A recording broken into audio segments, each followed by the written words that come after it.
जय श्री कृष्णा। राधे राधे सभी को। सभी श्री हरि की कृपा से स्वस्थ और मस्त होंगे। आइए सुनते हैं जया एकादशी माघ शुक्ल पक्ष श्री पद्म पुराण की कथा। पांडुनंदन युधिष्ठिर ने कहा, हे भगवान, आप समस्त जगत के सृष्टिकर्ता ब्रह्मा, पालक विष्णु तथा नाशक शंकर हो। आपकी जय हो, जय हो, जय हो। हे भगवान, अब आप कृपा करके इसी माह की शुक्ल पक्ष वाली एकादशी का नाम और उसकी कथा का वर्णन कीजिए। तब श्री कृष्ण भगवान ने कहा, हे राजन, इस एकादशी का नाम जया कहलाता है।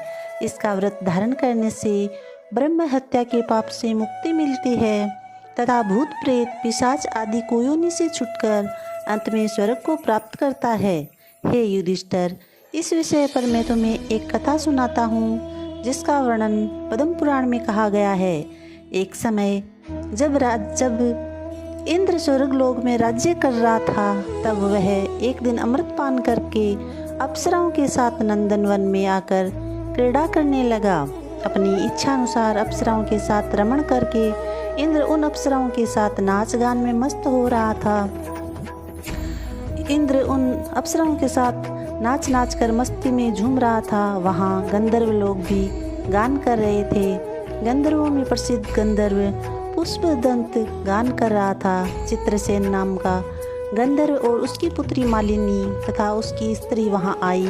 मालिनी का लड़का पुष्पवान और पुष्पवान का लड़का माल्यवान भी वहाँ उपस्थित थे। उसी समय वहाँ पर एक पुष्पवती नाम की गंधर्वी माल्यवान गंधर्व को देखकर मोहित हो गई।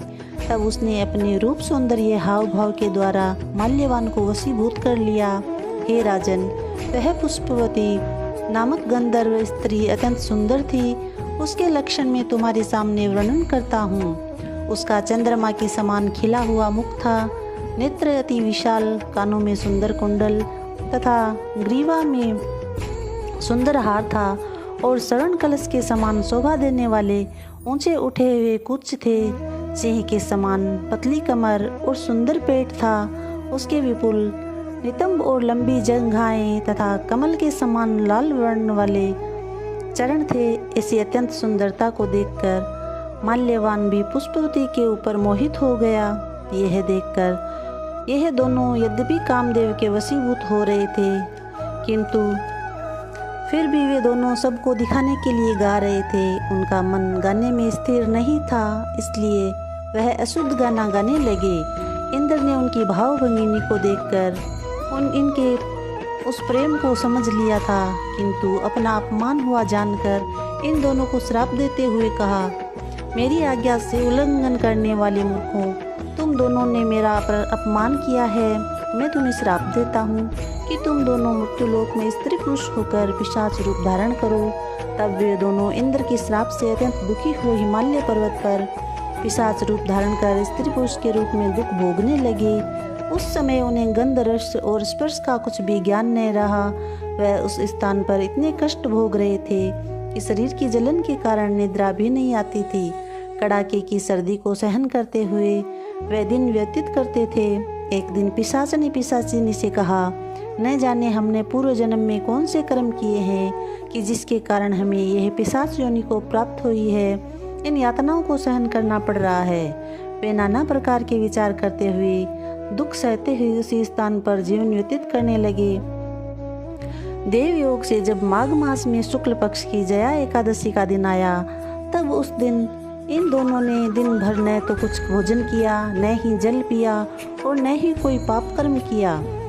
इनके द्वारा हुआ न फूल फल का आहार किया। रात को सर्दी के मारे दांत किटकिटाते हुए एक पीपल के नीचे बैठकर एक दूसरे के साथ चिपक कर जागरण करते हुए रात्रि व्यतीत की। इसके प्रभाव से द्वादशी के दिन प्रातःकाल भगवान नारायण की कृपा से इन दोनों को वह पिशाच देह छूट गई और अत्यंत सुंदर अपनी पूर्व देह गंधर्व तथा अप्सरा की धारण कर ली।